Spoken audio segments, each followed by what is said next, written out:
Hello, and thank you for taking the time out of your day to join us to discuss the Town of Carefree General Plan Update. I'm Matt Klysico with Michael Baker International. We are a planning and design firm that was hired to assist the Town of Carefree in facilitating this planning effort.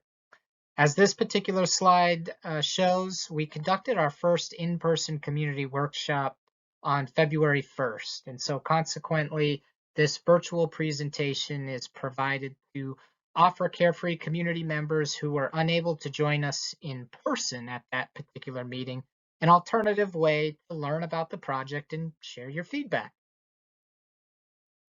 So talking a little bit about the purpose of this presentation is to simply give a brief overview of the project and process, as well as to explain the interactive format of this online workshop itself. If you are familiar with the general plan and you feel you don't need a detailed overview of the process, please feel free to exit out of this presentation at any time and simply move forward with reviewing the interactive exercises with this workshop and sharing your feedback. Now, with those simple introductions out of the way, I wanted to begin with a general overview of one, why are we conducting this general plan update? And two, what is included within a general plan itself? So as you can see on the slide, first and foremost, general plans are mandated by the state. Every city and town is required to have a general plan. Further, those general plans, once created, must be updated every 10 years. And that's where we are in Carefree. We're at that 10-year mark where it's time to update the general plan. And the pandemic caused a little pause in that process, but now that we're moving forward, we're working to meet that state requirement through that 10-year update effort. But even with the 10-year update, it's just good practice for communities to get back in their general plan on a regular basis and make sure that it still addresses the growth pressures and community desires of the town, and to ensure that the long-term vision for Carefree is maintained. So with that state mandated requirement, the general plan itself is a long range document, right, that looks 10 or 20 years into the future and provides that vision of what Carefree is and wants to maintain or change moving forward.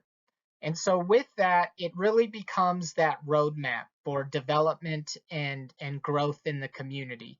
And when we talk about development and growth, it's not from a vantage point of advocating for one or the other.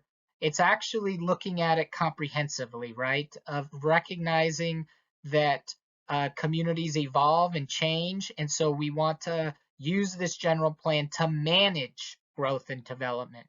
So that process is done through a series of goals and policies.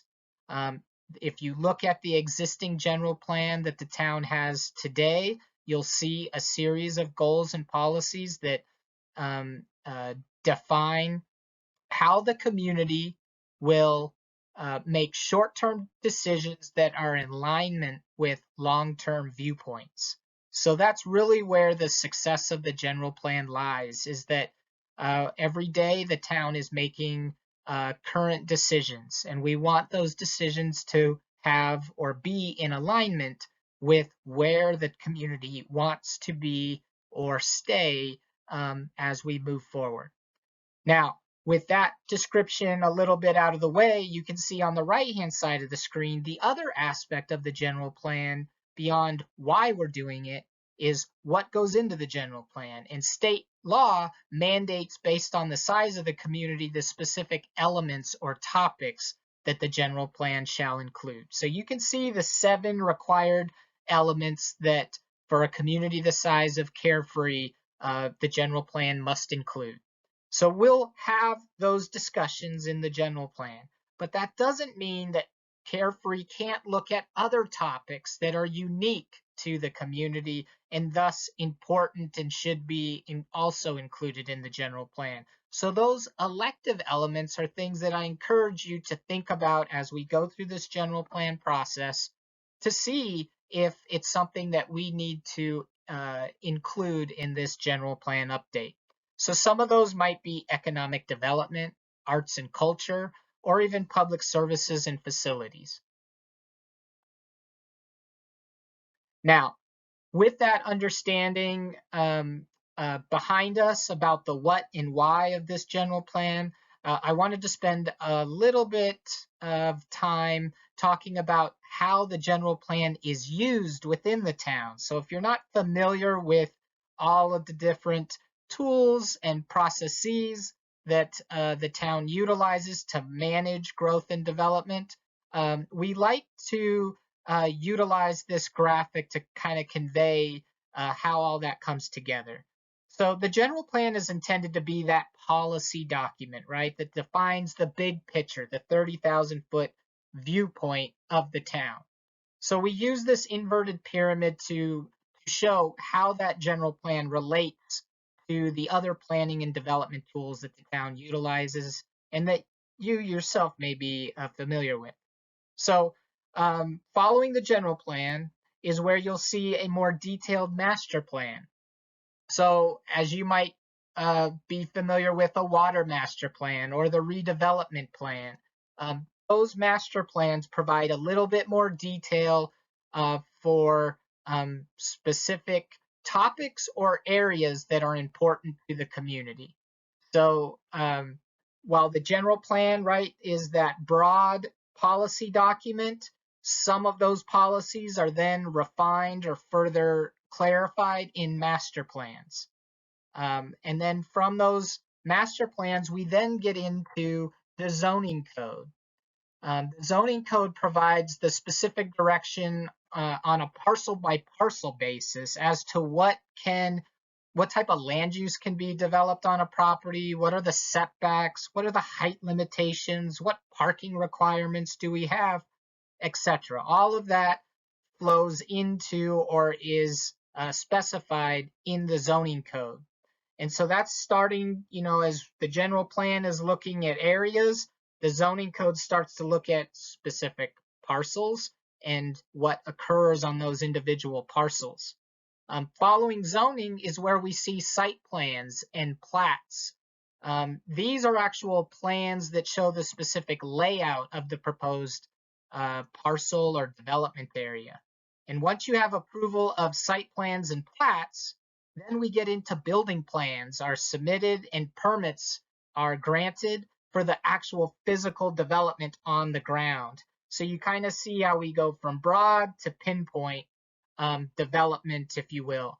And so as we go through this process, it's important when we're thinking about what goes into the general plan that we remind ourselves of all the other documents and procedures that can be added to support a specific idea or policy that might be conveyed in the general plan. So again, it's one of those things as we're getting your feedback, you might have a very specific directive or idea, but from a general plan standpoint, that actually might require a broader policy.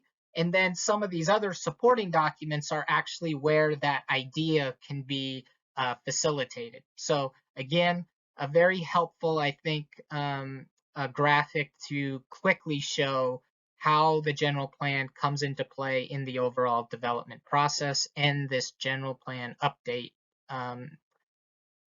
effort overall. Now that we've discussed the general plan process and its role in the community, I wanted to outline the composition of Carefree's current general plan 2030. The current general plan is organized, as you can see, into 11 chapters that address, as you might notice the specific elements, obviously, that state statute requires, but it also includes some additional elective elements like public services and facilities. And so, as part of this update effort, we'll look at this organization, this chapters 1 through 11, and see if there might be a way that we reorganize the plan into something that may be more specific or unique to Carefree. Right now, you can see it's a very rigid, what I would say, traditional approach to following state statute.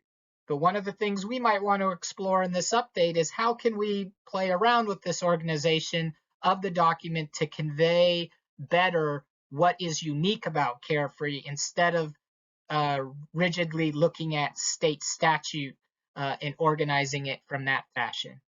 The other aspect of the general plan that I think is very closely linked is the land use plan. The land use plan is that document that looks at broad areas in the community and then applies specific land use categories to them to outline what the current or long range development potential of that area is. And so from that, you then would have a zoning map that might even have more detail on the specific type of zoning within any particular land use color. But this land use plan is another thing that we'll be looking at as we go through the process to see if there's specific adjustments that need to be considered. Before I give an outline of the workshop format itself, I wanted to also end my general comments on this process graphic. This graphic is, as you can see, a very generic, if you will, timeline of this overall general plan update effort. So we kicked off the effort with staff back in November of 22. And then since that time, we've had some preliminary meetings with staff, and then we established our public involvement plan for this process, and council reviewed that and approved that document. And then, as I mentioned in my opening comments, we had our first community in-person workshop. At the conclusion of this month, we'll be wrapping up our recognize phase, which is that phase where we're looking at existing conditions, and thus we'll complete our existing conditions assessment and start to roll out a community-wide survey for residents to respond to. From that recognized phase, we then move into our enrich phase, is where we put pen to paper and we start drafting the actual components of the plan itself. So that's where we'll start looking at the organization of the plan and the structure, and then start building in some of the recommendations that we hear from you through this community workshop. At the culmination of that drafting phase is when we get into the 60-day review process. And that is a state mandated 2-month period where we finish the plan and then we share it with the community. We share it with adjacent cities and towns. We share it with public agencies so that all of those stakeholders, if you will, have the ability to review it and provide comments. So there's going to be a 2-month period where additional feedback and input is going to be provided. But before we even get to that, I should mention that through that enrich and drafting phase, we'll have additional community workshops and pop-up opportunities at popular locations throughout the community, like the post office, where we'll be available to talk with community members and hear your input about the general plan. So we're very focused throughout this effort to get engagement. And you can see engagement is intertwined through all phases of this process, because when we get through the 60-day review process and we move into our achieve phase, where we're actually finalizing the document and going through the preliminary adoption process, which would go to Planning Commission and then to Council for final approval. Once we get through Council, the process doesn't stop, because as we mentioned, we then have to put it on the ballot for voter ratification. And right now we're looking at getting this on the November 2024 ballot for final ratification by members of the Carefree community. That timeline may seem like a large period, especially from when we conclude our work efforts in May to the general plan process in November. But that's all predicated again on state law and the time associated with having to have something prepared in advance to get it onto the ballot for voting. So this timeline and its length is certainly mindful of the work requirements, but also has to pay attention and obviously follow state law in terms of lead time for specific milestone aspects of this effort. So following this presentation, the interactive component of this workshop is available for you on the project website. So from this presentation, you can move on to those virtual aspects, and they align very closely with what we presented for our in-person workshop. So on this slide, you can see that for our in-person workshop, after this presentation, we broke out into basically 3 stations. Station 1 was just a background station that provided some of the information that I just went over in these previous slides. So from there, you really can jump right into the link that's provided on the project website to download those boards if you'd like to see what was provided in that station 1. Otherwise, to complete the remaining exercises, i.e. station 2 and 3, all you have to do is click on the preceding links, and the vision statement survey will take you through station 2, and the mapping activity will take you through station 3 to provide your text feedback, if you will, to the existing vision statement that is provided in the town's current general plan, as well as the mapping side will let you geographically convey some of your comments on a map of the town so that we can combine that feedback, not only getting some contextual feedback from a content side, but also from a geographic side, and then make sure that that feedback finds its way into the general plan as appropriate and needed. So that concludes our virtual workshop presentation. From here, our next steps, as I mentioned, we would be finalizing our existing conditions analysis. We'll be looking at the feedback that we collected through our community workshop in-person event and this virtual event. And then we're going to start looking at that outline and structure so that we can be prepared to start drafting components of the plan to get those out to the public for review and some of those future community workshops that we'll be having in the coming months. So you might be asking at this point, well, how do I stay involved? And there's a couple ways that you can do that. First and foremost, we'd encourage you to visit the project website. The website is simply go to the town's website, carefree.org, and at the top of the page, there is actually a link that will take you right to the general plans project page. That's probably the simplest and quickest way to get to the general plan site.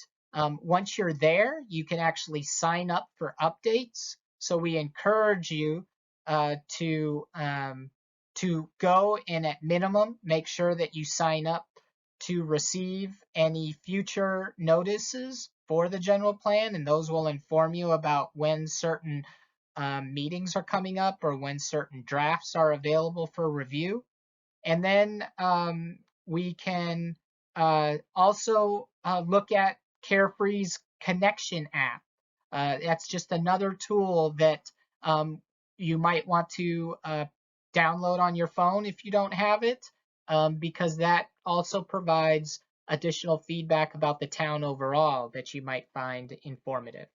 So with that, I thank you for your time and encourage you to review the virtual tools, the vision survey and the mapping, and provide your input, because this is a community plan and we want to hear your feedback to ensure that when we provide this out to the community for ratification, that it's a strong indication of the preferences of the community and the needs for the next 10 or 20 years. So thank you and have a wonderful day.